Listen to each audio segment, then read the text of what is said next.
Episode 131 to 140। अध्याय 131। अध्याय 132। तुम दोनों सच में बहुत परेशान करने वाले हो। अनुवादक 5496903339 आए।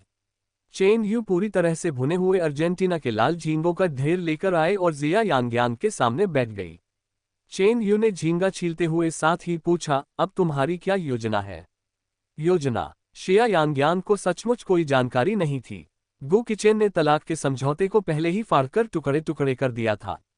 चेन यू ने कहा, अगर आपको वकील की जरूरत है तो मैं आपकी मदद कर सकता हूं। शिया यांग्यांग सचमुच नहीं चाहती थी कि मामला इतना बढ़ जाए कि वकीलों को नियुक्त करना पड़े और अदालत जाना पड़े। अगर ऐसी नौबत आए तो उनका रिश्ता आखिरकार सबके सामने आ जाएगा। इसके अलावा जिया यांग्यांग को पूरी तरह से पता था कि गु किचेन इस स्थिति तक नहीं पहुंचने देगा। वह संभवतः अपनी पिछली शादी को उससे कहीं अधिक दृढ़ता से गुप्त रखना चाहता था। शिया यांग्यांग ने जवाब दिया, थोड़ा और इंतजार करते हैं। मुझे विश्वास है कि वह इस रिश्ते को खत्म करने की पहल करेगा।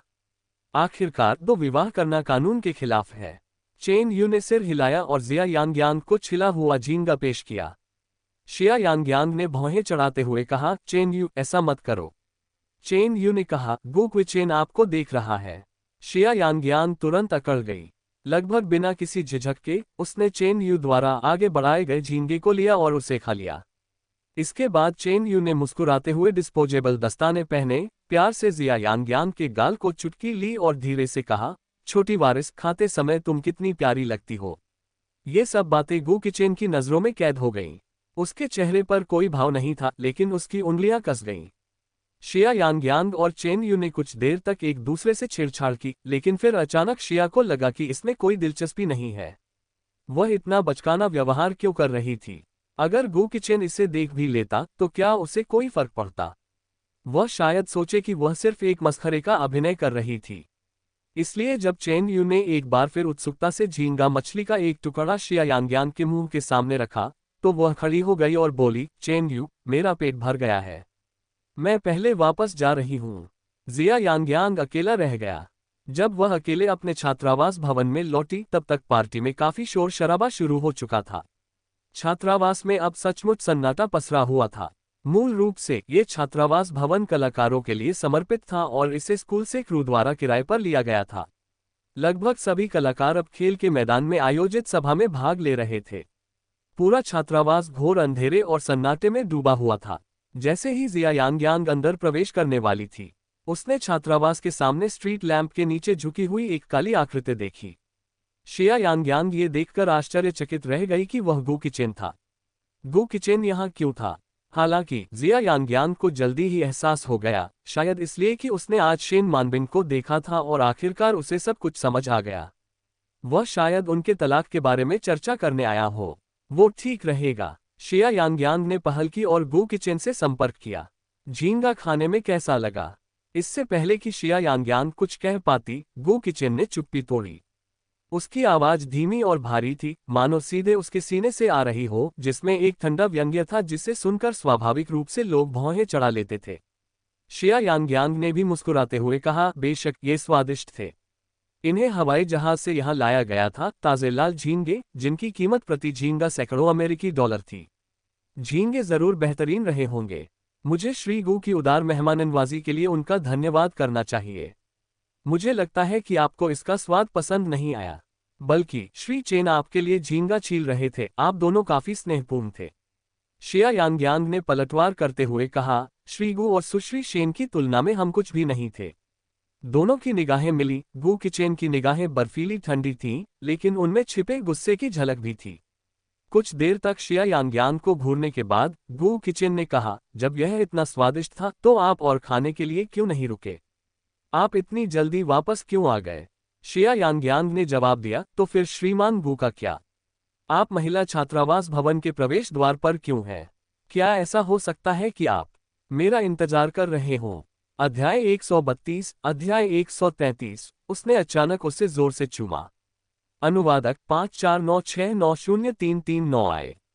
गु किचेन एक पल के लिए चुप हो गया, हर शब्द सोच समझकर बोला, मैं सचमुच तुम्हारा ही इंतजार कर रहा था। शिया यांग्यांग ने कहा, ओह, क्या राष्ट्रपति गू को अक्ल आ गई है और वे तलाक के समझौते पर हस्ताक्षर करने के लिए तैयार हैं? जैसे ही शिया यांग्यांग ने ये शब्द कहे, उसके चारों ओर एक ठंडा और गंभीर वातावरण छा गया। ये शब्द सुनकर गू किचेन के चेहरे के भाव बदलते हुए प्रतीत हुए। यह महिला, अब तो वह सचमुच सिर्फ तलाक के बारे में ही बात करती है। वह कितनी अधीर होगी, एक पल भी इंतजार नहीं कर पा रही। वह कितनी बेसब्री से उसे खुद से दूर करना चाहती है और ईमानदारी से और उचित रूप से चेन यू की बाहों में गिरना चाहती है। वातावरण में सन्नाटा छा गया। शिया यांग्यांग को अपने बैग में रखे फोन में हल्की सी कंपन महसूस हुई। इस समय उसे यह पता नहीं था कि उसे कौन फोन कर रहा है। शिया यांग्यांग ने अपना बैग खोलना शुरू किया, उसका इरादा अपना फोन निकालने का था। गू किचेन के लिए यह दृश्य बहुत ही परिचित था। कुछ ही दिन पहले हवाई अड्डे पर उसे देखते ही जिया यांग्यांग ने अपने बैग से तलाक का समझौता निकाला और उसे उसकी ओर धकेलते हुए उस पर हस्ताक्षर करने की मांग की। उसका ठंडा और उदासीन लहजा, मानो उससे इसका कोई लेना देना ही न हो। क्या ऐसा हो सकता है कि वह हमेशा तलाक का समझौता अपने साथ रखती हो? क्या वह उससे मिलने का इंतजार कर रही है ताकि उसे इस पर हस्ताक्षर करने के लिए मजबूर कर सके? शिया यांग्यांग का हाथ, जो अपने फोन की ओर बढ़ रहा था, अचानक गू किचेन ने पकड़ लिया। अगले ही पल जिया यांग्यांग ने खुद को गू किचेन द्वारा एक स्ट्रीट लाइट के लोहे के खंभे से चिपका हुआ पाया। शिया यांग्यांग चौंक गई। गू किचेन, तुम क्या करने की कोशिश कर रहे हो? गुस्से में आकर जिया यांग्यांग ने अपना सिर उठाकर गू किचेन के भयानक, कठोर चेहरे को देखते हुए कहा। गू किचेन के मुंह से निकला हर शब्द मानो दांत पीसकर जबरदस्ती बोला गया हो। शिया यांग्यांग, ज्यादा दूर मत जाओ। उसकी आवाज अत्यंत दबी हुई थी। उसने अपने दांत पीसते हुए धमकी भरे भाव व्यक्त किए। उसकी आंखें शाम के आकाश के नीचे एक महासागर की याद दिलाती थीं, जो देखने में शांत लगती थी लेकिन उनमें एक भयंकर तूफान की क्षमता छिपी थी जो सब कुछ निगल सकता था। शिया यांग्यांग को गू किचेन का तीव्र क्रोध महसूस हो रहा था, लेकिन उसे इस बात का कोई अंदाजा नहीं था कि यह क्रोध कहां से उत्पन्न हुआ था। उसने ऐसा क्या किया जिससे वह भड़क गया? क्या इस दुनिया में कोई महिला उससे ज्यादा समझदार हो सकती है? अगर कोई और होता तो कम से कम मुआवजे की मांग तो करता।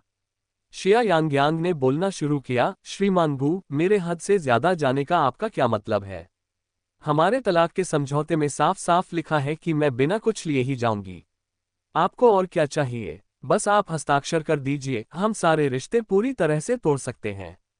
मैं वादा करती हूं कि मैं आपको फिर कभी परेशान नहीं करूंगी और न ही आपके जीवन में आकर कोई परेशानी खड़ी करूंगी। अगर फिर भी आप संतुष्ट नहीं हैं तो कृपया मुझे बताएं, आपको और क्या चाहिए? अपने सामने खड़ी महिला को देखकर गू किचेन के मन में उसे गला घोंटकर मार डालने की तीव्र इच्छा हुई। वह बिना कुछ लिए ही जाना चाहती थी, उससे किसी भी प्रकार का संबंध नहीं रखना चाहती थी। अपने रिश्ते को पूरी तरह से खत्म करने की अपनी इच्छा को व्यक्त करने में वह कितनी प्रभावशाली थी। इससे ये स्पष्ट हो गया कि वह वास्तव में कितनी उदासीन और अधीर थी। और उनकी शादी एक चिपचिपी मिठाई की तरह लग रही थी जिसे वह बेसब्री से झटक कर दूर करना चाहती थी और उस बदसूरत और शर्मनाक दृश्य को बिना दूसरी नजर डाले पीछे छोड़ देना चाहती थी। तो फिर गू किचेन का उसके लिए क्या महत्व है? पति के रूप में उसका उसके लिए क्या मूल्य है? गू किचेन की शिया यांग्यांग की कलाई पर पकड़ कसने लगी, जिससे शिया यांग्यांग दर्द से चिल्ला उठी, मुझे छोड़ दो गू किचेन। आखिर तुम क्या करने की कोशिश कर रहे हो? मैं आपको दिखाऊंगा कि मैं वास्तव में क्या करना चाहता हूं। अचानक जिया यांग्यांग को अपनी पीठ में तेज दर्द महसूस हुआ। गू किचेन ने उसे बिजली के खंभे से सटाकर पकड़ लिया और गुस्से में आकर उसे चूमने लगा। शिया यांग्यांग सचमुच स्तब्ध रह गई। एक पल के लिए उसका दिमाग सुन्न हो गया, उसे बिल्कुल समझ नहीं आ रहा था कि क्या हो रहा है। गू किचेन का चुंबन उनके द्वारा पहले साझा किए गए किसी भी चुंबन से अलग था। ये हावी और लगभग दम घोंटने वाला था। अध्याय 133, अध्याय 134, बिस्तर के दृश्य की शूटिंग। अनुवादक 54,96,90,339। उसके मुंह से लेकर नाक की नोक तक सब कुछ उसकी अनोखी बर्फीली सुगंध से भरा हुआ था, साथ ही उसमें शराब की हल्की सी महक भी थी। क्या उसने शराब पी रखी थी? कोई आश्चर्य नहीं। शिया यांग्यांग ने अपनी पूरी ताकत से गू किचेन को धक्का दिया और चिल्लाते हुए कहा, गू किचेन, तुम्हें आखिर क्या हो गया है? गू किचेन पीछे हट गया और अपने मुंह के उस कोने को छुआ जहां जिया यांग्यांग ने विरोध करने पर उसे काट लिया था। उसके होठों पर खून का निशान दिखाई दिया। गू किचेन एक कदम और पीछे हट गया, उसका चेहरा और भी गंभीर हो गया। शिया यांग्यांग बिल्ली की तरह सतर्क होकर उसे घूर रही थी, उसकी छाती लगातार ऊपर नीचे हो रही थी। शिया यांग्यांग ने अपने सामने खड़े व्यक्ति को देखा, उसका गुस्सा धीरे धीरे खामोशी में बदल गया। गु किचेन अपने सामान्य उदासीन और दुनियादारी से अनजान स्वभाव में लौटते हुए प्रतीत हुए। उसकी आवाज हमेशा की तरह ठंडी थी, शिया यांग्यांग, क्या तुम्हें विश्वास है कि मैं चेन यू को उसके ऊंचे पद से गिरा सकता हूं? शिया यांग्यांग के दिल में सिहरन दौड़ गई। गु किचेन, तुम क्या करने की कोशिश कर रहे हो? शिया यांग्यांग, मैं क्या करूंगी ये तुम्हारे रवैये पर निर्भर करता है। ऐसा कुछ मत करना जिससे मुझे जलन हो, वरना मुझे नहीं पता कि मैं क्या करूंगी। इससे पहले कि शिया यांग्यांग दोबारा जवाब दे पाती, गु किचेन पहले ही मुड़कर जा चुका था। शिया यांग्यांग वहां अचंभित, क्रोधित और भ्रमित खड़ी थी। आखिर गु किचेन को क्या समस्या थी? उन्होंने शेन मानबिंग से सुलह कर ली थी, तो वे इतनी अस्पष्ट बातें क्यों कहेंगे? क्या वह दोनों तरफ से फायदा उठाने की कोशिश कर रहा था? अगर उसे कोई आपत्ति न भी हो तो क्या शेन मानबिंग उसकी मौजूदगी को बर्दाश्त कर पाएगी? शिया यांग्यांग को सचमुच समझ नहीं आ रहा था कि इस आदमी के दिमाग में क्या चल रहा है। उसके बैग में रखा फोन फिर से वाइब्रेट होने लगा। शिया यांग्यांग ने चेक किया तो देखा कि चेन यू का मिस्ड कॉल आया हुआ है। शिया यांग्यांग बेचैन महसूस कर रही थी और उसने फोन नहीं उठाया। अगले दिन फिल्म की शूटिंग जारी रही। शेन मानबिंग अगले 3 दिनों तक दृश्यों में नजर आती रही। शिया यांग्यांग को लगा था कि उसे पूरे रास्ते परेशान किया जाएगा, लेकिन सौभाग्य से शेन मानबिंग ने जानबूझकर उसके लिए कोई परेशानी खड़ी नहीं की। शेन मानबिंग का आखिरी दृश्य तीसरे दिन की दोपहर में था। यही वह स्थान था जहां पूरे नाटक का भव्य समापन भी हुआ। स्क्रिप्ट में लिन शियाओफान और किम शिक्सुन की शादी का वर्णन किया गया है, जिसमें उनके सभी दोस्त और परिवार के सदस्य शामिल हुए थे। दंपति को किम शिमेई का आशीर्वाद प्राप्त हुआ। शादी के दृश्य की शूटिंग के लिए सभी लोग दोपहर में रुआ कैथेड्रल की ओर रवाना हुए। ये पहली बार था जब शिया यांग्यांग ने शादी का गाउन पहना था और वह एक पुरुष का हाथ पकड़े हुए वेदी पर खड़ी थी। चेन यू बेहद आकर्षक था, लगभग किसी परीक्षा के राजकुमार जैसा। शेन मानबिंग ने पूरी शूटिंग प्रक्रिया को रिकॉर्ड किया और उसे गु किचेन को भेज दिया। अंत में उसने गु किचेन को एक टेक्स्ट मैसेज भेजा, तुम्हारी छोटी पत्नी का आज रात एक बेड सीन है, क्या तुम आकर देखना चाहोगे? दरअसल गु किचेन उस रात जल्दी ही मेपल विला लौट आया था। स्क्रिप्ट में मौजूद एकमात्र बैड सीन की शूटिंग मेपल विला में की गई थी। शिया यांग्यांग इस बिस्तर वाले दृश्य को लेकर थोड़ी असहज थी। निर्देशक एक तरफ बैठे उन्हें निर्देश देते हुए बोले, आपको जोशीला होना होगा, समझे? किम शिक्सुन का किरदार वासना से भरा है और कुछ हद तक क्रूर भी है, जो दर्शकों को पसंद आता है। लिन शियाओफान के किरदार को शर्मीलेपन से बेकाबू होने तक का बदलाव दिखाना होगा। आपको दर्शकों को उसके प्यार की गहराई दिखानी होगी। चेन यू ने बगल में मुस्कुराते हुए कहा, मुझे इससे कोई आपत्ति नहीं है। मेरा सुझाव है कि हम इस दृश्य में कुछ बदलाव करें। उदाहरण के लिए, क्या मुख्य अभिनेता और अभिनेत्री को एक साथ स्नान करना चाहिए, कुछ ऐसा ही। जिया यांग्यांग ने चेन यू की ओर घूर कर देखा। निर्देशक के निर्देशों को सुनते ही शिया यांग्यांग का आधा चेहरा लाल हो गया था। सच कहें तो वह किचेन के अलावा किसी भी अन्य पुरुष के साथ घनिष्ठ संपर्क के विचार से घृणा करती थी, भले ही वह पुरुष चेन यू ही क्यों न हो। बिस्तर वाले दृश्य की शूटिंग के ख्याल से ही शिया यांग्यांग अनायास ही अकड़ गई। लेकिन ये सब फिल्म की शूटिंग का हिस्सा था और एक अभिनेत्री के रूप में उन्हें स्क्रिप्ट में लिखे दृश्यों को अपने निजी जीवन से स्पष्ट रूप से अलग करने की आवश्यकता थी। सब कुछ तैयार हो जाने के बाद निर्देशक ने इशारा किया, एक्शन। दृश्य की शुरुआत किम शिक्सुन द्वारा लिन शियाओफान को कमरे में लाकर बिस्तर पर लिटाने से हुई, जिसके बाद दोनों के बीच एक भावुक चुंबन का सिलसिला शुरू हुआ। रुको, दरवाजे से एक ठंडी पुरुष आवाज गूंजी। अध्याय 134, अध्याय 135, गु किचेन एक शरीर बन जाता है। दोहरा अनुवादक 54,96,90,339। सभी लोग आवाज के स्रोत की ओर मुड़ गए। गु किचेन दरवाजे पर ठंडे स्वर में खड़ा था, उसके बर्फीले व्यवहार से कमरे का तापमान कई डिग्री और बढ़ गया था। सभी लोग असमंजस में दिख रहे थे। क्या श्री गु बहुत व्यस्त व्यक्ति नहीं माने जाते थे? उसके पास नाटक समूह की शूटिंग देखने का हमेशा समय क्यों होता था, खासकर तब जब इस दृश्य में शेन मानबिंग शामिल नहीं थी। शेन मानबिंग भी वहां मौजूद थी। हालांकि इस दृश्य में वह शामिल नहीं थी, फिर भी वह शूटिंग स्थल पर मौजूद थी और बाकी सभी की तरह देख रही थी। गु किचेन को देखकर शेन मानबिंग के चेहरे का रंग थोड़ा फीका पड़ गया। उसे उम्मीद नहीं थी कि वह सचमुच आएगा। सबकी निगाहों के सामने गु किचेन अंदर आया, जिया यांग्यान के पास गया और ठंडे लहजे में कहा, अंतरंग दृश्यों की शूटिंग नहीं, किसी स्टैंड इन का इस्तेमाल करो। उसे एक बयान ने पूरे कमरे में और भी ज्यादा सन्नाटा ला दिया। सभी के चेहरे पर सदमे के भाव थे। क्या श्री गु जिया यांग्यान को अंतरंग दृश्यों की शूटिंग करने से मना कर रहे थे? ये बहुत बड़ी खबर थी। श्री गु क्यों नहीं चाहते थे कि जिया यांग्यान अंतरंग दृश्यों की शूटिंग करें, और उनके बीच क्या रिश्ता था? इससे भी महत्वपूर्ण बात यह है कि प्रसिद्ध शेन वहां उपस्थित थे। श्री गु ने शेन की भावनाओं की पूरी तरह से अनदेखी करते हुए एक अन्य महिला को शेन के सामने अंतरंग दृश्यों की शूटिंग करने से रोकने का साहस किया। सबकी निगाहें शेन पर टिक गईं, जो उम्मीद के मुताबिक बिल्कुल भी खुश नहीं दिख रही थी। जिया यांग्यान को काफी शर्मिंदगी महसूस हुई। क्या गु किचेन अपना मानसिक संतुलन खो बैठा था? इतने सारे लोगों के सामने उसके मामलों की परवाह करते हुए क्या उसे गलतफहमियों का डर नहीं था? जिया यांग्यान के बगल में खड़ी चेन यू ने वह सवाल उठाया जो सबके मन में था, श्री गु, क्या ये कुछ ज्यादा ही नहीं हो रहा? यांग्यान के साथ आपका ऐसा क्या रिश्ता है कि आप ये भी तय कर सकते हैं कि वह किन दृश्यों की शूटिंग कर सकती है?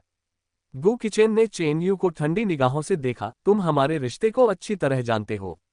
दूसरी ओर श्रीमान चेन, किसी की प्रेमिका को चुराने की कोशिश करने से पहले तुम्हें अपनी क्षमताओं का आकलन कर लेना चाहिए। निर्देशक भी वहां आए क्योंकि वे भी स्थिति को लेकर अनिश्चित थे। चेन यू ने सीधे निर्देशक से कहा, निर्देशक यांग, अगर किसी स्टैंड इन का इस्तेमाल किया जा रहा है तो मैं शूटिंग करने से इनकार करता हूं। आप लोग जिसे चाहें उसे चुन सकते हैं। निर्देशक यांग ने असहाय होकर गु किचेन की ओर देखा और कहा, श्रीमान गु, बात यह है कि यांग्यान की जगह लेने वाली अभिनेत्री फिलहाल सेट पर मौजूद नहीं है। ये स्थिति काफी परेशानी वाली है। हालांकि श्री गु का क्रू के साथ ज्यादा लेना देना नहीं था, लेकिन वे इस परियोजना के मुख्य निवेशक थे। गु किचेन ने कहा, किसी महिला स्टैंड इन के इस्तेमाल के बारे में किसने कुछ कहा? मैं तो श्री चेन के दृश्यों को स्टैंड इन से बदलने के बारे में बात कर रहा था। यहां तक कि निर्देशक भी हैरान रह गए। पहले शेन शिचुआन ने जिया यांग्यान के लिए एक विकल्प ढूंढ लिया था, लेकिन चेन यू के पास कोई विकल्प नहीं था। निर्देशक यांग ने भौहें चढ़ाते हुए कहा, चेन यू की जगह कौन ले सकता है? बिना किसी झिझक के गु किचेन ने एक शब्द कहा, मैं। जिया यांग्यान भी अचंभित रह गई।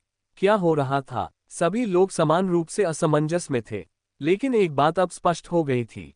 जिया यांग्यान और श्री गु के बीच का रिश्ता निश्चित रूप से सरल नहीं था। जैसे ही असहजता अपने चरम पर पहुंची, शेन शिचुआन ने प्रवेश किया। दरअसल वह गु किचेन के साथ ही आया था। वह दरवाजे पर खड़ा होकर इस नाटकीय दृश्य का आनंद ले रहा था। एक निर्माता के रूप में शेन शिचुआन का यहां महत्वपूर्ण प्रभाव था। शेन शिचुआन चलकर पास आया और निर्देशक के कान में कुछ फुसफुसाया। निर्देशक के चेहरे के भाव में अचानक बहुत बड़ा बदलाव आया। फिर उसने चेन यू से कहा, चेन यू, इधर आओ, मुझे तुमसे बात करनी है। शेन शिचुआन अनिच्छा से चेन यू को बाहर ले गए, लेकिन निर्देशक ने अप्रत्याशित रूप से हाथ हिलाकर कहा, शूटिंग जारी रखो। सभी अपनी अपनी जगहों पर वापस जाओ। सभी लोग अवाक रह गए। मुख्य अभिनेता तो जा ही चुका था, तो फिर शूट करने के लिए बचा ही क्या था? फिर निर्देशक ने कहा, श्री गु चेन यू की जगह लेंगे। चलिए शुरू करते हैं। जिया यांग्यान चकित थी। क्या हो रहा था? शेनेग्युआन कंपनी के प्रभावशाली सीईओ गु किचेन फिल्म सेट पर स्टैंड इन बनने के लिए क्यों दौड़े थे? और वो भी एक अंतरंग दृश्य के लिए। क्या ऐसा हो सकता है कि गु किचेन को वास्तव में शेन मानबिंग के ईर्ष्यालु होने का डर न हो? अध्याय 135, अध्याय 136, शेन को सार्वजनिक रूप से अपमानित करना। मैनबिंग। अनुवादक 54,96,90,339। जब गु किचेन कपड़े बदल रहा था, जिया यांग्यान ने अपने आसपास फुसफुसाहट सुनी। यांग्यान और राष्ट्रपति गु के बीच क्या चल रहा है? क्या श्री गु सिस्टर बिंगबिंग से शादी करने वाले नहीं हैं? फिर वो बिंगबिंग के सामने ही यांग्यान के साथ बिस्तर पर अंतरंग दृश्य की शूटिंग क्यों कर रहे हैं? उन्होंने पहले कहा था कि यांग्यान की मुख्य अभिनेत्री की भूमिका पहले से ही तय थी, जिसे एक शक्तिशाली प्रायोजक का समर्थन प्राप्त था। ऐसा लगता है कि वह प्रायोजक श्री गु हैं। किसने सोचा होगा कि शांत स्वभाव वाली यांग्यान ऐसी होगी? उस दिन जिया वेइवेई ने भी ये दृश्य देखा था। उसे लगा कि उसके फेफड़े फट जाएंगे। उसे शक था कि जिया यांग्यान और गु किचेन का अफेयर चल रहा है। उसे यह कल्पना भी नहीं थी कि यह वास्तव में सच होगा। उसे नहीं लगा था कि जिया यांग्यान जैसी अनाड़ी लड़की इतने उच्च कोटि के पुरुष को पसंद करेगी, भले ही वह दूसरी महिला ही क्यों न हो। तो उसकी सारी महानता एक दिखावा थी। गु किचेन ने अपने कपड़े बदल लिए और बाहर आ गया। निर्देशक ने दृश्य की व्याख्या की। दरअसल बॉडी डबल का इस्तेमाल करने के कारण शूटिंग की योजना पहले से पूरी तरह बदल गई थी। शिया यांग्यांग की हर हरकत सुर्खियों में आ गई थी और गु किचेन शुरू से अंत तक केवल पीछे से ही दिखाई देते रहे। जैसे जैसे गु किचेन धीरे धीरे पास आता जा रहा था, शिया यांग्यांग ने उसे घूरकर देखा। क्या इस आदमी को वाकई नहीं पता कि उसने क्या किया है और आज उसके इस कृत्य से उसे कितनी परेशानी होगी? लेकिन गु किचेन ने जिया यांग्यांग की चकाचौंध को पूरी तरह से नजरअंदाज कर दिया। उसने तो लापरवाही से अपनी भौहें भी उठा ली। गु किचेन के साथ इतने लंबे समय तक रहने के बाद जिया यांग्यांग को पता था कि यह आदमी अच्छे मूड में है। क्या मजाक! इन सब के अलावा उनका मूड भी बहुत अच्छा है। स्क्रिप्ट के अनुसार गु किचेन को अचानक दरवाजे के पास खड़ी शिया यांग्यांग को उठाना चाहिए और उसे राजकुमार की तरह गोद में उठाकर ले जाना चाहिए। गु किचेन आगे बढ़ा और बिना किसी झिझक के जिया यांग्यांग को उठा लिया। शिया यांग्यांग, जो अभी तैयार नहीं है, ने हैरानी से कहा। लेकिन अनायास ही उसने अपनी बाहें गु किचेन की गर्दन के चारों ओर लपेट ली। निर्देशक ने कहा, एक क्षण। गु किचेन शिया यांग्यांग को पकड़े हुए बिस्तर की ओर चल पड़ा। कुछ ही कदम चलने के बाद निर्देशक ने कट बोल दिया, यांग्यांग, तुम्हारा चेहरा ठीक नहीं है। थोड़ा स्नेह दिखाओ। तुम दोनों एक साथ आत्महत्या करने वाले क्यों लग रहे हो? शिया यांग्यांग की दिली इच्छा थी कि काश वह इस आदमी के साथ अभी मर जाती, ताकि उसे आने वाली गपशप का सामना न करना पड़े। लेकिन शिया यांग्यांग शूटिंग की प्रगति में देरी नहीं करना चाहते थे। शिया यांग्यांग ने अपना रवैया बदल लिया। गु किचेन ने एक बार फिर शिया यांग्यांग को उठाया, बिस्तर के किनारे तक गया, उसे नीचे उतारा, अपनी टाई खोली और बिना किसी झिझक के उसे चूम लिया। हिस! कमरा सबकी गहरी सांसों की आवाज से गूंज रहा था। लेकिन निर्देशक ने ठीक उसी क्षण कट कहा, यांग्यांग, तुम बहुत अकड़ी हुई हो, आराम करो। तुम्हें अपने सामने खड़े व्यक्ति को अपना प्रेमी समझना चाहिए। अगर शिया यांग्यांग के पास अभी चाकू होता तो वह सचमुच गु किचेन पर वार करना चाहती। निर्देशक ने दृश्य को फिर से समझाया और कहा, चलिए इसे दोबारा करते हैं। लेकिन शिया यांग्यांग का प्रदर्शन हर बार संतोषजनक नहीं था, जिसके परिणामस्वरूप उन्हें चुंबन दृश्य को कई बार शूट करना पड़ा। उनके आसपास की कुछ लड़कियां फुसफुसा रही थीं। क्या शिया यांग्यांग ने जानबूझकर ऐसा किया? क्या वह श्रीगु का फायदा उठाने की कोशिश कर रही थी? मुझे लगता है कि शिया यांग्यांग सिस्टर बिनबिन को रिझाने की कोशिश कर रही है। जाहिर है, यांग्यांग और मिस्टर गु के बीच एक खास रिश्ता है, लेकिन सिस्टर बिनबिन और मिस्टर गु इस शकल में मशहूर जोड़ी हैं। इसीलिए सिस्टर बिनबिन ने कुछ दिन पहले उसे परेशान किया था, तो यही वजह रही होगी।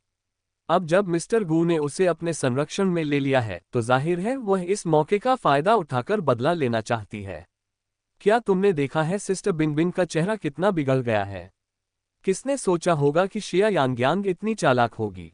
क्या ये सिस्टर बिनबिन का सार्वजनिक अपमान नहीं है? सिस्टर बिनबिन तो गुस्से से मर ही रही होंगी। वास्तव में शेन मानबिन के चेहरे के भाव बेहद विकृत थे। उसने दल में शामिल होने का कारण कुछ पुष्टि करना था, ये साबित करने के लिए कि गु किचेन और शिया यांग्यांग का विवाह दिखावा था या वास्तव में संपन्न हुआ था। और अब ऐसा लगता है कि उसने स्वयं अपनी आंखों से उत्तर देख लिया था। गु किचेन को रोगाणुओं से घोर डर था और वह महिलाओं द्वारा स्पर्श किए जाना बिल्कुल पसंद नहीं करता था। लेकिन अब गु किचेन द्वारा शिया यांग्यांग को चूमने में ऐसा नहीं लग रहा था कि उसे कोई घृणा हो रही हो। और जिया यांग्यांग लगातार सतर्क रहती थी, बिल्कुल भी निश्चिंत नहीं थी। ये वह गु किचेन नहीं थी जिसे वह जानती थी। निर्देशक ने एक बार फिर कट कहा, शिया यांग्यांग सचमुच निराश हो गई थी। इतने सारे लोगों के देखते हुए जिया यांग्यांग ने बेहद दबाव महसूस किया। गु किचेन का चेहरा देखकर वह बिल्कुल भी इसमें शामिल नहीं हो सकी। लेकिन गु किचेन पूरी तरह से धैर्यवान और हड़बड़ी में नहीं दिखे। उन्होंने बिना किसी शिकायत के एक के बाद एक कई टेक फिल्माए। जब उसने उसे नीचे उतारा तो वह उसके कान के पास झुककर बोला, ऐसा नहीं है कि हमने ये पहले कभी नहीं किया है, बस वैसे ही व्यवहार करो जैसे तुम सामान्य रूप से करती हो। शिया यांग्यांग इतनी गुस्से में थी कि उसका मन कर रहा था कि वह उसे पीट दे। अंत में कोई और विकल्प न होने पर जिया यांग्यांग ने पहल करते हुए कहा, निर्देशक महोदय, क्या आप मुझे शराब की एक बोतल दे सकते हैं? जैसे ही गु किचेन ने ये सुना, उसने कहा, नहीं। लेकिन कमरे में शराब रखने की अलमारी थी। जिया यांग्यांग वहां गई, शराब की एक बोतल निकाली और 2 घूंट पी गई। गु किचेन चलकर आया और बोतल वापस छीन ली। शिया यांग्यांग ने कहा, चलो फिर से कोशिश करते हैं। शिया यांग्यान की शराब सहन करने की क्षमता बहुत कम थी, यहाँ तक कि थोड़ी सी बियर भी उसे अक्सर चक्कर दिला देती थी। शराब का असर होते ही जिया यांग्यान का ध्यान सिर्फ अभिनय पर केंद्रित हो गया। उसके आसपास की हर चीज मानो गायब हो गई। सारी बेकार की बातें, वो सारी हवस भरी निगाहें। शिया यांग्यान की आंखों में केवल गु किचेन ही नजर आ रहा था। गु किचेन ने उसे बिस्तर पर लिटाया और उसे चूमा। वह एहसास बहुत जाना पहचाना सा था। शिया यांग्यान ने बेशर्मी से यह महसूस किया कि उसे वास्तव में गु किचेन के स्वाद की याद आ रही थी। गु किचेन का चुंबन आक्रामक था, लेकिन उसमें कोमलता का भी स्पर्श था। यह अविश्वसनीय रूप से मोहक था। इसी क्षण गु किचेन ने उन दोनों के ऊपर एक रजाई उड़ा दी। रजाई उड़ने के बाद बस कुछ प्रतीकात्मक गतिविधियों की ही आवश्यकता थी। टीवी सीरियल में बिस्तर वाले दृश्यों की शूटिंग का यही नियमित तरीका था। लेकिन रजाई के नीचे गु किचेन ने जिया यांग्यान को रिहा नहीं किया। वह और भी ज्यादा निर्भीक हो गया और जिया यांग्यान के होठों को इस कदर चूमने लगा मानो वह उसे खा जाना चाहता हो। जब निर्देशक ने कट चिल्लाया, तभी उसने अनिच्छा से अपने होंठ उसके होठों से हटाए। लेकिन उसने उसके कान के पास जाकर फुसफुसाते हुए कहा, क्या तुम आज रात घर आओगी? हम। शिया यांग्यान ने सहज प्रतिक्रिया देते हुए अपनी सहमति में बुदबुदाया। गु किचेन ने रजाई उठाए और बिस्तर से उठ खड़ी हुई। कमरा तेज रोशनी से जगमगा रहा था, जिससे जिया यांग्यान को यह एहसास हुआ कि वहां कितने लोग मौजूद थे। इससे वह एकदम से होश में आ गई। लेकिन लोग उसे अजीब नजरों से देख रहे थे, क्योंकि उसके गाल लाल हो गए थे और उसकी आंखों में भ्रम की धुंध छाई हुई थी। लेकिन गु किचेन अलग थे। उनका चेहरा ठंडा और निर्मल था, जो गंभीर और शांत दिख रहा था। वह अपनी कलाई की कफलिंग्स के बटन लगाते हुए निर्देशक के साथ शूटिंग के दृश्य पर चर्चा कर रहा था। उनकी हर हरकत में एक शांत और आकर्षक आकर्षण झलकता था। अध्याय 136, अध्याय 137, विवाह करना। एक अनुवादक 54,96,90,339। वहां शेन मानबिन का चेहरा सचमुच बेहद गुस्से से लाल हो चुका था। उसने फिल्मिंग क्रू में शामिल होने का कारण कुछ साबित करना था। ये साबित करने के लिए कि गु किचेन और शिया यांग्यान के बीच विवाह केवल नाम का था या वास्तविक था। और अब ऐसा लग रहा था मानो उसने जवाब अपनी आंखों से देख लिया हो। गु किचेन को गंभीर रूप से मांसपेशियों से डर लगता था और उन्हें महिलाओं द्वारा स्पर्श किया जाना बिल्कुल पसंद नहीं था। हालांकि जब उसने शिया यांग्यान को चूमा तो उसमें अस्वीकृति का जरा सा भी संकेत नहीं था। ऐसा लग रहा था मानो वह किसी बिल्ली के साथ खेल रहा हो। इसके विपरीत जिया यांग्यान हर मामले में सतर्क रहती थी और कभी भी निश्चिंत नहीं हो सकती थी। ये गु किचेन वह नहीं थी जिसे वह जानती थी। वहां निर्देशक ने एक और टेक लेने के लिए कहा। शिया यांग्यान सचमुच निराश हो गई थी। इतने सारे लोगों के देखने से उसे बहुत दबाव महसूस हुआ। इसके अलावा गु किचेन के चेहरे को देखकर वह खुद को उस दृश्य में पूरी तरह से लीन नहीं कर पा रही थी। लेकिन गु किचेन को जरा भी जल्दी नहीं थी। वह धैर्यपूर्वक उस दृश्य को बार बार फिल्माते रहे। जब उसने उसे निराश किया तो उसने उसके कान में फुसफुसाते हुए कहा, ऐसा नहीं है कि तुमने यहाँ कोशिश नहीं की है, बस हमेशा की तरह व्यवहार करो। शिया यांग्यान इतनी गुस्से में थी कि वह उछलकर उसे मारना चाहती थी। अंत में जिया यांग्यान के पास बोलने के अलावा कोई विकल्प नहीं बचा। निर्देशक महोदय, क्या आप मुझे शराब की एक बोतल दे सकते हैं? ये सुनकर गु किचेन ने कहा, नहीं। लेकिन कमरे के अंदर एक शराब की अलमारी थी, इसलिए जिया यांग्यान वहां गया, शराब की एक बोतल उठाए और 2 घूंट पी लिए। गु किचेन ने जाकर बोतल वापस छीन ली। शिया यांग्यान ने कहा, चलो इसे फिर से कोशिश करते हैं। शिया यांग्यान की शराब सहने की क्षमता बहुत कम थी, यहाँ तक कि थोड़ी सी बियर भी उसे चक्कर आने लगती थी। शराब का असर शुरू हो गया और वो सिर्फ अभिनय के बारे में सोच रही थी। उसके आसपास की हर चीज मानो गायब हो गई थी। सारी गपशप और हवस भरी निगाहें। शिया यांग्यान की आंखों में केवल गु किचेन ही नजर आ रहा था। गु किचेन ने उसे बिस्तर पर लिटाया और उसे चूमा। यह एहसास जाना पहचाना था। शिया यांग्यान को शर्मिंदगी के साथ एहसास हुआ कि उसे गु किचेन की खुशबू की कमी महसूस हो रही है। गु किचेन का चुंबन प्रभुत्वपूर्ण था, लेकिन उसमें कोमलता का भी पुट था, जो धीरे धीरे तीव्र होता गया और बेहद मोहक था। इसी क्षण गु किचेन ने रजाई उन दोनों के ऊपर डाल दी। जब उनके ऊपर रजाई डाल दी गई तो बस प्रतीकात्मक रूप से कुछ बार हिलना डुलना ही काफी था। टीवी ड्रामा में बिस्तर वाले दृश्यों की शूटिंग का ये सामान्य तरीका था। लेकिन गु किचेन ने रजाई के नीचे जिया यांग्यान को नहीं छोड़ा। इसके बजाय उसने उसके होठों को और भी बेशर्मी से चूमा, मानो वह उसे खा जाना चाहता हो। जब तक निर्देशक ने कट लगाने के लिए नहीं कहा तब तक नहीं। फिर बड़ी अनिच्छा से गू किचेन ने उसके होठों को छोड़ा। फिर उसने उसके कान में फुसफुसाते हुए कहा, क्या हम आज रात घर चले? हम। शिया यांगयांग ने नशे की हालत में लगभग सहज प्रतिक्रिया दी।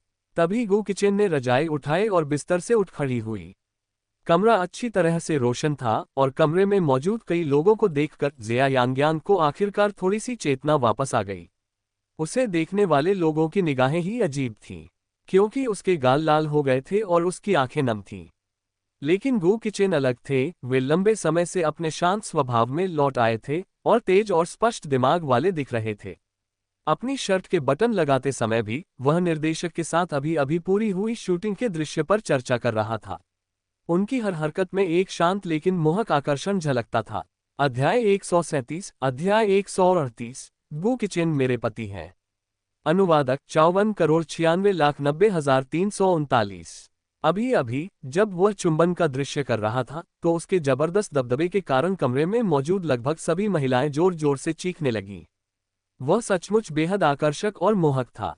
हर कोई खुद को उस बिस्तर पर लेटा हुआ पाना चाहता था जिस पर वह व्यक्ति दुराचार कर रहा हो। यह उपन्यासों में अक्सर चित्रित होने वाले दबंग सीईओ की याद दिलाता था, लेकिन असल जिंदगी में वह वाकई एक दबंग बॉस है। शराब के सेवन के कारण जिया यांगयांग को अभी भी थोड़ा चक्कर आ रहा था। लू याओ पहले ही आगे बढ़ चुकी थी। उसने जिया यांगयांग के लड़खड़ाते शरीर को सहारा दिया और चिंता से पूछा, यांगयांग, क्या तुम ठीक हो? शिया यांगयांग ने अपना सिर हिलाया। निर्देशक मॉनिटर पर दृश्य देख रहे थे और प्रशंसा किए बिना नहीं रह सके। यांगयांग, इस दृश्य में तुम्हारा अभिनय बिल्कुल उत्तम था। तुम्हारी गहरी और प्रेम भरी निगाहें शानदार ढंग से प्रदर्शित की गईं। चुंबन का दृश्य भी विशेष रूप से स्वाभाविक लगा, उसमें जरा भी झिझक नहीं थी। ये स्वाभाविक क्यों नहीं होता? उन्हें तो पता ही नहीं था कि वे पहले कितनी बार एक दूसरे को चूम चुके हैं। क्योंकि शाम को एक और गोलीबारी होनी थी, इसलिए जिया यांगयांग दल के साथ वापस चली गई। रास्ते भर सन्नाटा छाया रहा। यू मिनमिन खुद को रोक नहीं पाए और उसने पूछा, यांगयांग, राष्ट्रपति गू के साथ आपका वास्तव में क्या रिश्ता है? शिया यांगयांग को समझ नहीं आ रहा था कि वह क्या प्रतिक्रिया दे। फू जिनकिंग द्वारा हंगामा मचाने के बाद बहुत कुछ बदल गया था। शुरू में तो वह सिर्फ शांतिपूर्वक तलाक की प्रक्रिया पूरी करना चाहती थी और ऐसा व्यवहार करना चाहती थी जैसे वह उस आदमी को कभी जानती ही न हो। पर अब, और जिया यांगयांग को नहीं पता था कि आगे क्या होगा, उसे लगता था कि शेन मानबिंग उसे आसानी से नहीं छोड़ेगा। कोई जवाब न सूझने पर जिया यांगयांग ने चक्कर आने का नाटक करने का फैसला किया और लू याओ के कंधे पर झुकते हुए कहा, मुझे सिरदर्द हो रहा है। लू याओ ने जल्दी से कहा, आप लोग यांगयांग को थोड़ी देर आराम करने दीजिए। यांगयांग शराब नहीं संभाल सकती और शायद अब वह नशे में धुत हो गई है। शिया वेईवेई ने बगल से ताना मारते हुए कहा, मुझे लगता है तुम गू किचेन के चुंबन में मदहोश हो गई हो, शिया यांगयांग। मुझे कभी पता नहीं था कि तुम इतनी बेशर्म हो सकती हो, किसी और की रखेल बन गई हो। क्या तुम्हें नहीं पता कि शेन मानबिंग और गू किचेन की शादी होने वाली है? क्या आपने ही यह नहीं कहा था कि उन दोनों के बारे में सिर्फ अफवाहें चल रही हैं? शिया यांगयांग ने पलटवार किया।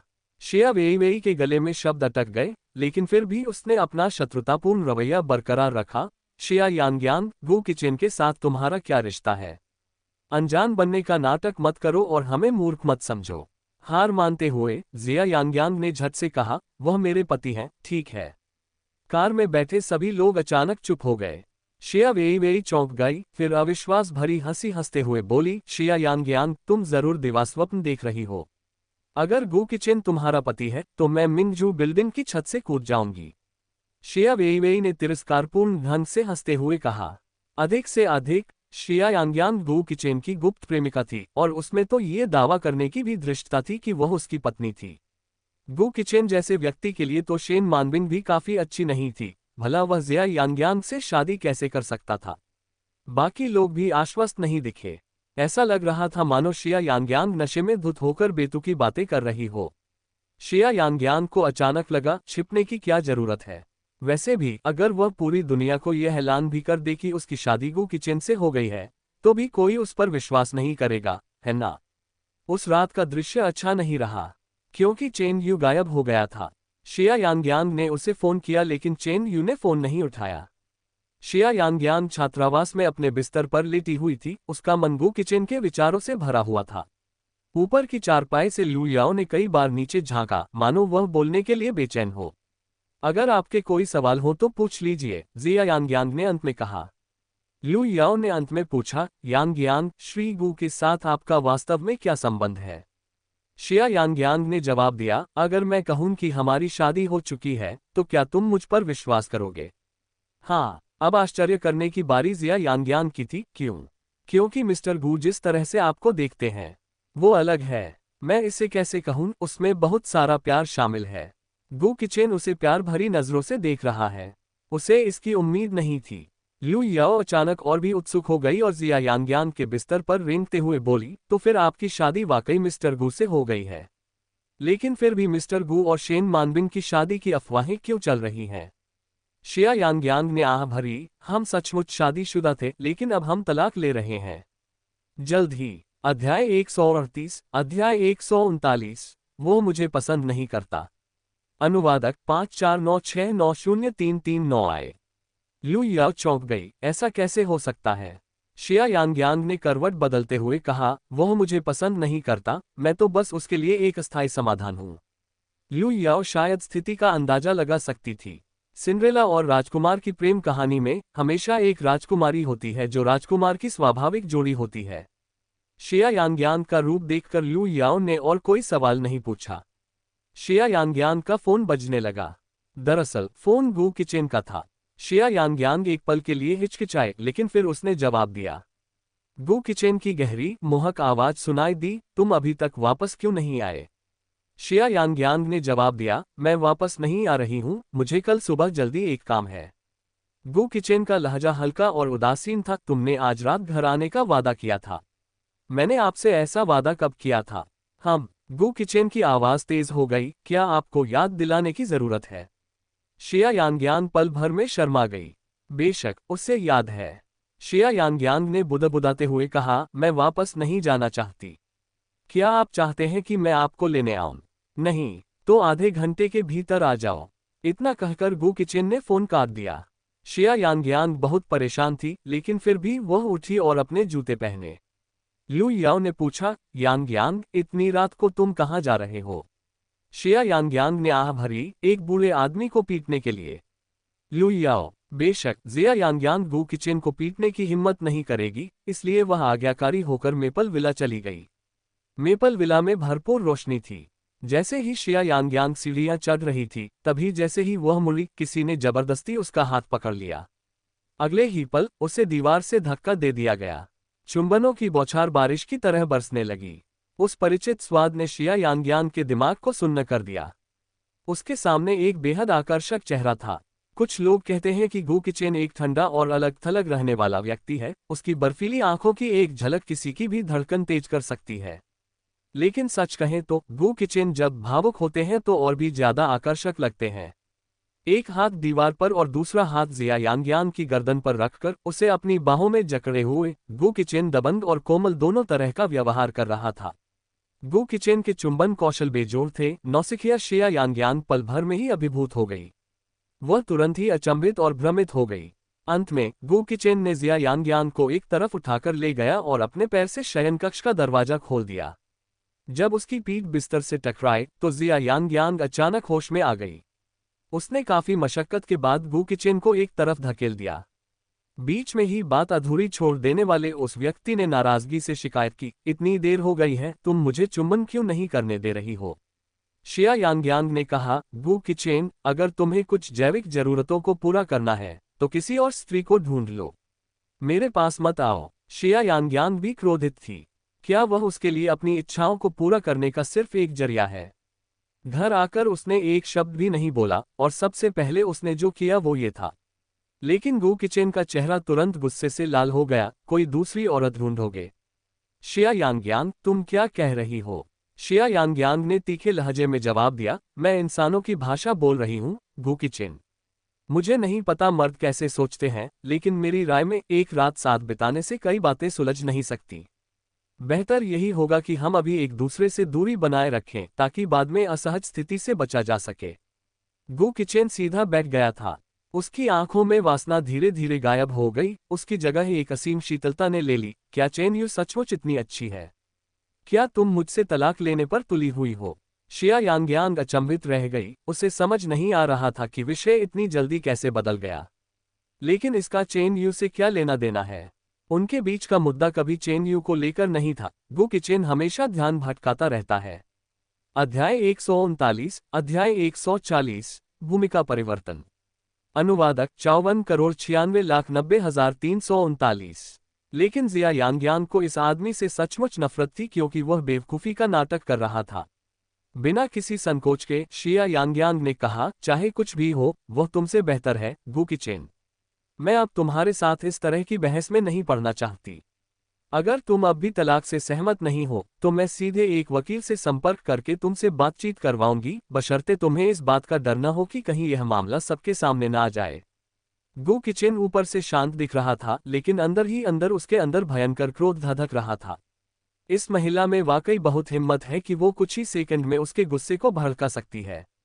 इतने सालों में ऐसा करने वाली वो पहली महिला है। महज 3 दिनों में वो उससे 3 बार तलाक की बात कर चुकी है। गु किचेन की आवाज और भी ठंडी और भयावह हो गई। शिया यांगयांग, मैं तुम्हें शादी के समय बताना भूल गया था, मेरी डिक्शनरी में तलाक जैसा कोई शब्द नहीं है, केवल विधवापन है। शिया यांगयांग अविश्वास भरी निगाहों से उसे घूर रही थी। उसका बर्फीला और निर्मम चेहरा बेहद भयावह था। उसने गु किचेन का ये रूप पहले कभी नहीं देखा था, इतना द्वेषपूर्ण और निर्मम। गु किचेन गुस्से में बाहर निकल गया।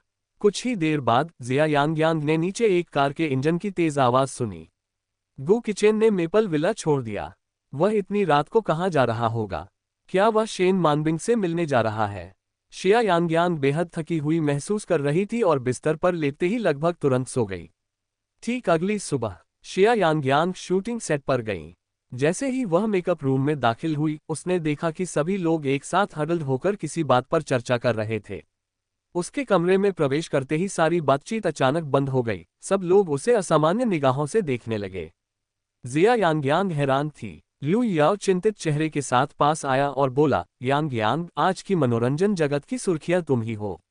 इतना कहने के बाद उसने मनोरंजन समाचार पत्र की एक प्रति शिया यांगयांग के हाथ में रख दी। सनसनीखेज शीर्षक में लिखा था, स्टार दिवा के मंगेतर ने एक नए व्यक्ति के साथ धोखा किया, देर रात रंगे हाथों पकड़ा गया। शीर्षक के नीचे कई तस्वीरें थीं। ऐसा प्रतीत होता है कि ये तस्वीरें किसी पेपराजी ने टेलीफोटो लेंस से ली थीं। तस्वीरों में 2 लोग गलियारे में एक दूसरे को चूमते हुए दिखाई दे रहे थे। शिया यांगयांग को याद था कि मेपल विला का गलियारा दक्षिण से उत्तर की ओर पारदर्शी था। सबसे दक्षिणी बालकनी पर स्थित पैनोरामिक कांच की खिड़की ही तस्वीरों का मुख्य दृश्य रही होगी। तस्वीरें बहुत स्पष्ट नहीं थीं, लेकिन दोनों लोगों की परछाई पहचानी जा सकती थी। रिपोर्ट से उसकी पहचान उजागर हो गई। हालांकि उसकी जुबान काफी तीखी थी। उसने सीधे तौर पर कहा कि शेन मानबिंग और गु किचेन के बीच घर तोड़ने वाली वही थी। इससे यह अफवाह भी फैल गई कि अपने नवीनतम नाटक में शीर्ष पर पहुंचने के लिए उसने शारीरिक संबंध बनाए। इस कहानी के सामने आते ही इंटरनेट पर निंदा की बाढ़ आ गई।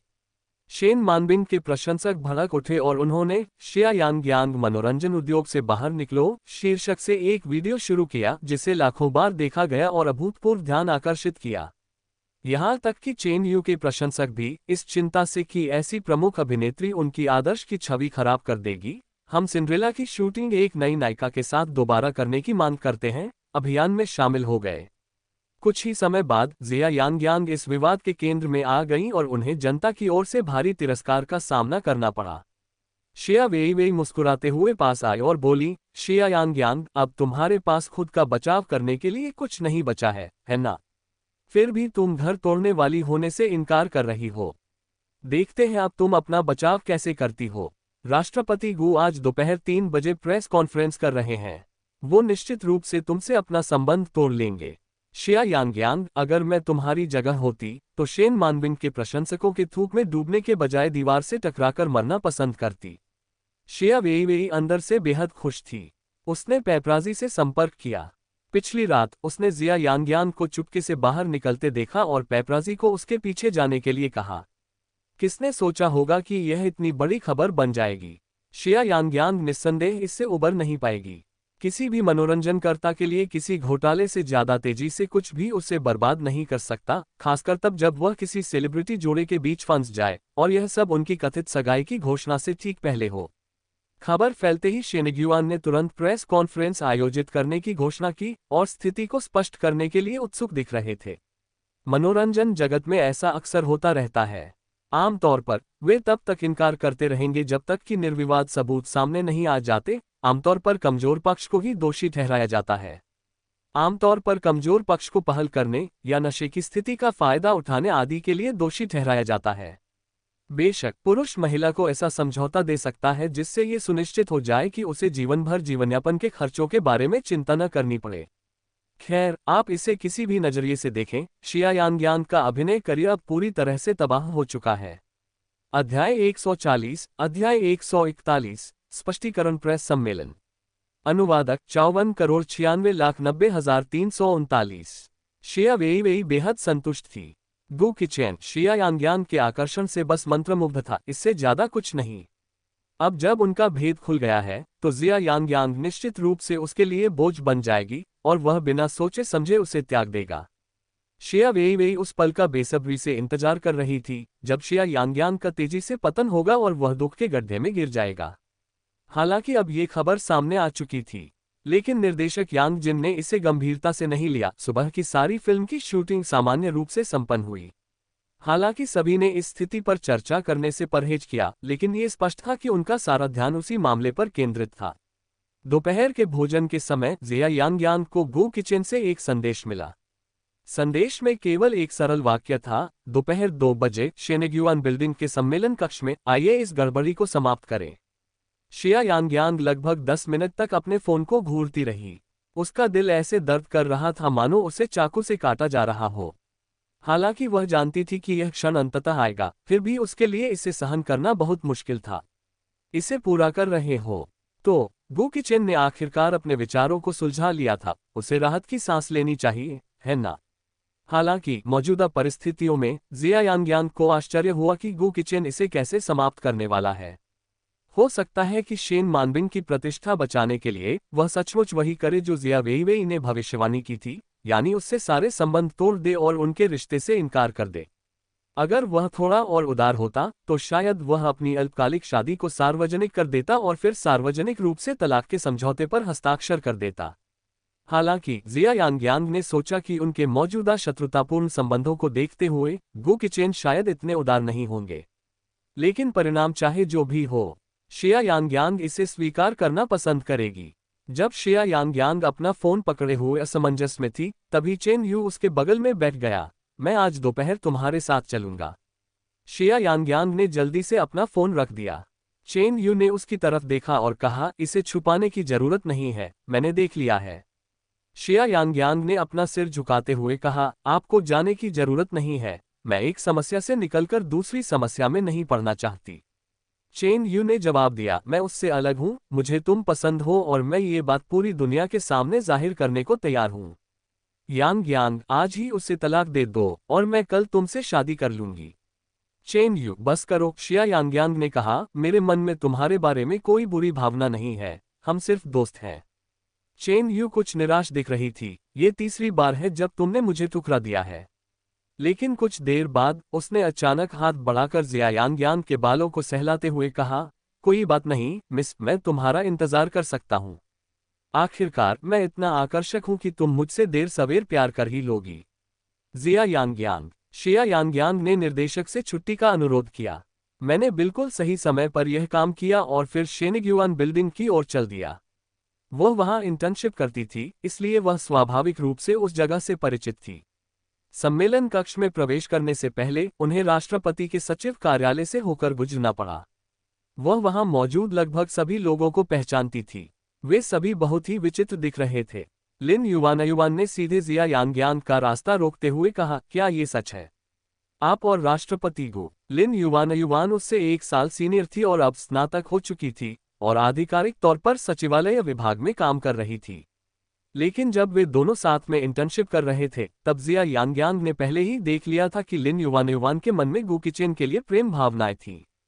शिया यांग्यांग की उससे कोई खास दोस्ती नहीं थी, और अभी वह कुछ समझाने के मूड में भी नहीं थी। उसने बस इतना कहा, यह मेरा निजी मामला है, इससे तुम्हारा कोई लेना देना नहीं है।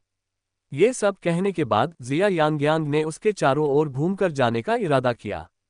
लिन युवान ने गुस्से में पैर पटके और जिया यांगयांग की ओर इशारा करते हुए कहा, बेशर्म घर तोड़ने वाली, तुम्हारी हिम्मत कैसे हुई आज चेहरा दिखाने की? मैं ये देखने के लिए बेताब हूं कि तुम्हारा भयानक अंत क्या होगा। लिन युवान को अब अपनी सुरुचिपूर्ण महिला की छवि की भी परवाह नहीं थी। वह लंबे समय से गु किचेन से प्यार करती थी, फिर भी उसने कभी उस पर ध्यान नहीं दिया था। लेकिन कल जो तस्वीर सामने आई, उसमें गु किचेन इतने जोशीले लग रहे थे कि उनका पूरा शरीर करिश्माई आकर्षण से भरा हुआ था। बाकी दिनों की तुलना में आज उनका व्यवहार बिल्कुल अलग था। ऐसा नहीं था कि वह जिया यांगयांग से इसलिए नफरत करती थी क्योंकि वह दूसरी औरत थी, बल्कि इसलिए नफरत करती थी कि वह खुद गु किचेन की रखैल क्यों नहीं बन सकती थी। आगे की कहानी सुनाने के लिए VM स्टोरी वर्ल्ड सब्सक्राइब करो।